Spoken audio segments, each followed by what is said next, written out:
जय श्री कृष्ण, राधे राधे। आज हम आपको मासिक दुर्गा अष्टमी के अवसर पर एक ही वीडियो में सारी जानकारी देने वाले हैं कि कौन सी सावधानियां होती हैं माँ दुर्गा की पूजा में और क्या है ना महत्व होता है उसका, क्या पूजा विधि होती है और क्या कथा है।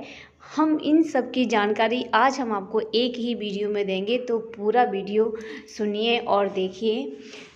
तो देवी दुर्गा को हिंदू धर्म में जगत जननी के रूप में देखा जाता है। एक जननी की तरह दुर्गा जी सभी मनुष्यों की रक्षा करती हैं, उनको अपना प्रेम देती हैं और उन पर अपनी कृपा दृष्टि बनाए रखती हैं। हर महीने के शुक्ल पक्ष की अष्टमी तिथि को मासिक दुर्गा अष्टमी का व्रत किया जाता है। इस दिन दुर्गा माता को प्रसन्न करने के लिए पूरे भक्ति भाव से उनकी पूजा अर्चना की जाती है। इसके साथ ही भक्त माँ दुर्गा के प्रति अपनी आस्था को प्रकट करने के लिए व्रत रखते हैं। मासिक दुर्गा अष्टमी को हिंदू धर्म में शुभ और महत्वपूर्ण माना जाता है। अष्टमी के दिन देवी दुर्गा ने महिषासुर नामक राक्षस का वध करके पूरे ब्रह्मांड को उस भयानक राक्षस के प्रकोप से मुक्त किया था। हिंदू पौराणिक कथाओं के अनुसार इस दिन देवी ने अपने भयानक और रौद्र रूप को धारण किया था, इसलिए इस दिन देवी को देवी भद्रकाली के अवतरण का भी दिन माना जाता है। इस दिन पूरी निष्ठा के साथ पूजा पाठ करने और व्रत करने वाले लोगों पर माता का आशीर्वाद बना रहता है। सच्चे भक्तजनों के सभी कष्ट विकार दूर होते हैं और उनके घर में सुख शांति बनी रहती है। माँ की उपासना करने वालों की सभी मनोकामनाएं पूर्ण होती हैं। तो मासिक दुर्गा अष्टमी में क्या सावधानियां रखनी चाहिए। कहा जाता है दुर्गा अष्टमी के दिन घर में सुख और समृद्धि के लिए माँ की ज्योति अग्नेय कोण में जलाना शुभ होता है, इसीलिए इस दिन माँ की ज्योति को अग्नेय कोण में ही जलाएं। इसके साथ ही इस दिन पूजा करने वाले भक्तों का समय पूर्व या उत्तर दिशा की तरफ ही होना चाहिए। साथ ही ध्यान रहे कि पूजा के समय पूजा का सामान दक्षिण पूर्व दिशा में ही रखें। इसके अलावा मासिक दुर्गा अष्टमी के दिन पूजा में तुलसी, आंवला, दुर्वा, मदार और आक के पुष्प का इस्तेमाल न करें। कहा जाता है कि घर में कभी भी एक से अधिक माँ दुर्गा की प्रतिमा या फोटो नहीं रखनी चाहिए। दुर्गा अष्टमी के दिन विधि विधान से पूजा अर्चना करने से माँ दुर्गा अपने भक्तों के हर संकट से उनकी रक्षा करती हैं, साथ ही उन्हें धन, वैभव, ऐश्वर्य, संपन्नता भी प्रदान करती हैं। कहा जाता है कि देवी देवताओं की पूजा भी तभी फलीभूत होती है जब उसे पूर्ण विधि विधान से दोष रहित तरीके से किया जाए। इसीलिए आइए विस्तार से जानते हैं दुर्गा अष्टमी के दिन माँ दुर्गा की संपूर्ण पूजा विधि के बारे में। इस दिन प्रातः उठकर दैनिक क्रिया से निवृत्त होने के बाद स्नान कर लाल रंग के साफ वस्त्र धारण करें। इसके बाद तांबे के पात्र में लाल रंग का तिलक लगाएं और सूर्य देव को अर्घ्य दें। पूजा स्थान और घर में गंगा जल का छिड़काव करें। अब एक लकड़ी का पाटा या चौकी लेकर उस पर लाल वस्त्र बिछाएं। चौकी को गंगा जल से शुद्ध करें और माँ दुर्गा की प्रतिमा या तस्वीर को स्थापित करें। अब माँ की मूर्ति पर लाल रंग का पुष्प चढ़ाकर धूप और दीप जलाएं। इसके साथ ही माँ को 16 श्रृंगार का सामान भी चढ़ाएं। फिर फल और मिठाई अर्पित करने के बाद माँ दुर्गा की आरती उतारें।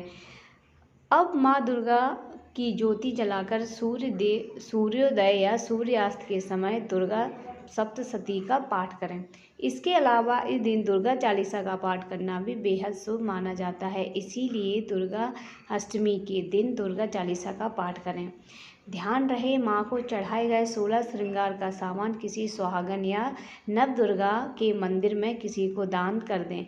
मान्यता है ऐसा करने से भक्तों के घर में सुख और समृद्धि की प्राप्ति होती है। पौराणिक मान्यताओं के अनुसार प्राचीन काल में असुर दंभ को महिषासुर नाम के एक पुत्र की प्राप्ति हुई थी, जिसके भीतर बचपन से ही अमर होने की प्रबल इच्छा थी।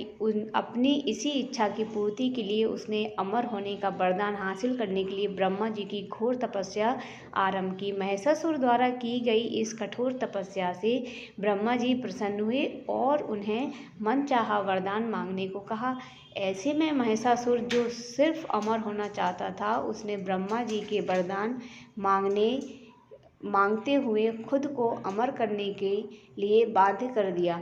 परंतु ब्रह्मा जी ने महिषासुर को अमरता का वरदान देने की बात ये कहते हुए टाल दी कि जन्म के बाद मृत्यु और मृत्यु के बाद जन्म निश्चित है, इसीलिए अमरता जैसी किसी बात का कोई अस्तित्व नहीं है। जिसके बाद ब्रह्मा जी की बात सुनकर महिषासुर ने उनसे एक और अन्य वरदान मांगने की इच्छा जताई और कहा कि ठीक है स्वामी, यदि मृत्यु होना तय है तो मुझे ऐसा वरदान दे दीजिए कि मेरी मृत्यु किसी स्त्री के हाथों से ही हो। इसके अलावा अन्य कोई दैत्य, मानव या देवता कोई भी मेरा वध ना कर पाए। जिसके बाद ब्रह्मा जी ने महिषासुर को दूसरा वरदान दे दिया। ब्रह्मा जी द्वारा वरदान प्राप्त करते ही महिषासुर अंधा हो गया और इसके साथ ही बढ़ गया उसका अन्याय। मौत के भय से मुक्त होकर उसने अपनी सेना के साथ पृथ्वी लोक पर आक्रमण कर दिया। इससे धरती पर चारों तरफ तबाही मच गई। उसके बल के आगे समस्त जीवों और प्राणियों को नतमस्तक होना पड़ा। जिसके बाद पृथ्वी और पाताल को अपने अधीन करने के बाद अहंकारी महिषासुर ने इंद्रलोक पर भी आक्रमण कर दिया, जिससे उन्होंने इंद्रदेव को पराजित कर स्वर्ग पर भी कब्जा कर लिया। महिषासुर से परेशान होकर सभी देवी देवताओं त्रिदेवों अर्थात महादेव, ब्रह्मा और विष्णु के पास सहायता मांगने पहुँचे। इस पर विष्णु जी ने उसके अंत के लिए देवी शक्ति के निर्माण की सलाह दी। जिसके बाद सभी देवताओं ने मिलकर देवी शक्ति को सहायता के लिए पुकारा और इस पुकार को सुनकर सभी देवताओं के शरीर से निकले तेज ने एक अत्यंत खूबसूरत सुंदरी का निर्माण किया। उसी तेज से निकली माँ आदिशक्ति, जिसके रूप और तेज से सभी देवता भी आश्चर्यचकित हो गए। त्रिदेवों की मदद से निर्मित हुई देवी दुर्गा को हिमवान ने सवारी के लिए सिंह दिया और इस प्रकार वहां मौजूद सभी देवताओं ने भी मां को अपने एक एक अस्त्र शस्त्र सौंपे और इस तरह स्वर्ग में देवी दुर्गा को इस समस्या हेतु तैयार किया गया। माना जाता है कि देवी का अत्यंत सुंदर रूप देखकर महिषासुर उनके प्रति बहुत आकर्षित होने लगा और उसने अपने एक दूत के जरिए देवी माँ के पास विवाह का प्रस्ताव तक पहुँचाया। अहंकारी महिषासुर की इस ओछी हरकत ने देवी भगवती को अत्यंत क्रोधित कर दिया। जिसके बाद ही महिषासुर को माँ ने युद्ध के लिए ललकारा। माँ दुर्गा से युद्ध की ललकार सुनकर ब्रह्मा जी से मिलने वाले वरदान के अहंकार में अंधे हो चुके महिषासुर उनसे युद्ध करने के लिए भी तैयार हो गया। इस युद्ध में एक एक करके महिषासुर की संपूर्ण सेना का माँ दुर्गा ने सर्वनाश कर दिया। इस दौरान माना ये भी जाता है कि युद्ध पूरे 9 दिनों तक चला, जिस दौरान असुरों का सम्राट महिषासुर ने विभिन्न रूप धरकर देवी माँ को छलने की कई बार कोशिश की, लेकिन उसकी सभी कोशिश आखिरकार नाकाम रही और देवी भगवती ने अपने चक्र से इस युद्ध से महिषासुर का सिर काटते हुए उसका वध कर दिया। अंत में इस तरह देवी भगवती के हाथों से महिषासुर की मृत्यु संभव हो पाई। माना जाता है कि जिस दिन माँ भगवती ने स्वर्गलोक, पृथ्वीलोक और पाताल लोक को महिषासुर के पापों से मुक्ति दिलाई, उस दिन से ही माँ दुर्गा अष्टमी का पर्व प्रारंभ हो गया। तो ये थी माँ दुर्गा अष्टमी की व्रत कथा और संपूर्ण जानकारी। अगर आपको ये वीडियो अच्छा लगे तो आप मेरे चैनल से जुड़े रहिए और सुनिए नई नई कथाएं और कहानियाँ। तो मिलते हैं अगले वीडियो में, तब तक के लिए राधे राधे। श्री हरिदास। आपका दिन शुभ रहे।